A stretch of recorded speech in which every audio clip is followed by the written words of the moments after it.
Hey, hi guys, welcome to Java Learners. Today I am going to explain you about why Java language is suitable for network level of programming. So, this is the continuation of the last video. So, you have to watch last video before going to watch this video. So, that link will be available in the description. You can see. So, we'll start now. So, understanding software development for network. So, so here there is a lot of languages right now in the world, C, C++, and all, and also there are number of programming languages available. But why Java is only suitable for network leveling of language? So we can discuss this now. So you can see here, if we write a program, if we write a C program code with the file name sample.c. So I am comparing with C right now. We can also compare the same with C++, with Java, C with Java, and also other languages with Java. Right now I am taking the C language as an example. So the sample.c file contains C programming source code. So you can write, if you write a C programming with this with a file name sample.c.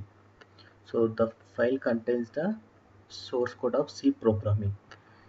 If you compile the sample.c, you will get the sample.object. The compiler will create the sample.object code.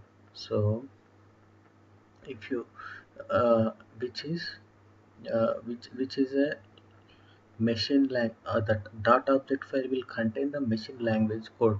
So this whatever we are writing in sample.c is a high level language, which is human understandable language. So processor couldn't understand the human language, so high level language will not be understandable by any process. So it has to be in a machine understandable language. So the compiler will create the sample dot object file, so that which understands the machine language. So and that object file will contain the same source code, which is equivalent with whatever we have written in the that sample.c file. So here is the example how the C program will execute the concept, how it has been done. So you can see sample.c file and the C program, which contains the C program source, and after compilation it will create the sample.object, which is a machine understandable language, and the object code we can call it as.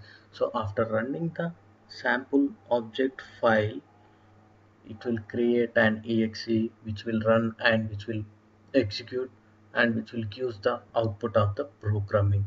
You can see here with the program output. So I will explain you here how this has been done and how this C program will executable explanation. So you can see here is the world. Yeah, in the world there are number of processes. Right now there is a number of processes in the world. You can say Pentium small processor, AMD processor, and also lot of processors as Cellcoms, and number of processors were there. So while running that object file which has been created by a compiler, so processor will recognize the set of instructions is called instruction set. Every processor will having their own set of instructions. So if you go to Pentium, and Pentium has a some set of instruction which will understand the that object code, so machine understandable code you can say. So if you go to Spark processor, there is a set of instruction which will understand the Spark processor, and if you go to AMD processor, which will it has their own set of instruction which will understand by the AMD only. So if so so the program which was written in a Pentium processor may not understand the AMD processor. That's what. See, every processor has their own set of instructions. The so the program which has written in Pentium processor may not understand the Spark processor and the AMD processor, and the program which has written in Spark processor may not also understand the Pentium, because both might not be same. The set of instruction might be different for both processors. So that of so here you can see sample.exe file machine language. So that exe file will understand the machine language instruction, and it will execute the program. So you can see, if you write a program in Pentium, then the .exe will be run only in Pentium processor. Uh, so it will not run in the Spark processor and any other process, because it won't understand the set of instructions which has been understand in Pentium. So the program which has written in Pentium and executing in other process may or may not understand, as the same will be applicable to the other process also. So this is what the example I have taken. So here I mean to say the C language is fully machine dependable language. So if you write any program in C, if you have to execute the same C program in the same processor, it won't be executable in another processors. As I said, it will not understand the instruction that object file is uh, uh, passing to the that processor.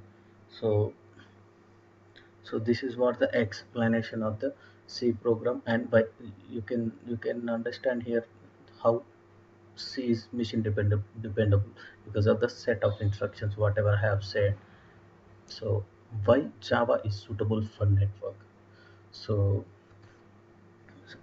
I see in to connect with the network, if it is like a C object file, it shouldn't be a machine dependable, because there might be a different process, different operating system throughout the world. If all the people want to connect to the network, if it is like a C++, whatever it may be, if it is a machine dependable, so network will not be connect all those computers together. So there we need a one language. There we need a one program which understand all the processor instructions, and which will connect together all the computers, whatever independent or networks. That independent language is called Java. And how the execution happens with Java program, you can see in the figure right now.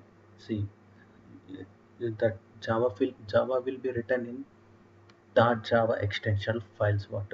Whatever we will written, the program is in .java extension file. So here example is sample.java, so which contains a Java source code.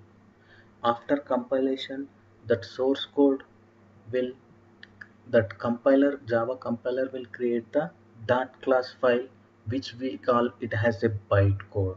So that Java, after execution of Java file, it will create the same sample file name dot class. Oh, so which has the bytecode. So if you execute the bytecode through JVM, it will give the output. So JVM converts the bytecode to machine understandable code here. So which is not a JVM. See here the bytecode, you can say, which is not a machine dependable. So after compilation we have the class file.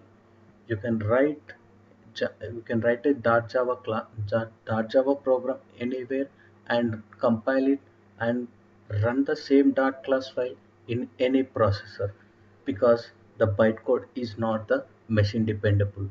Here you can say JVM is a machine dependable, because different operating systems. So Java has a written, so you can say Java is a program which will convert the bytecode into the machine understandable code.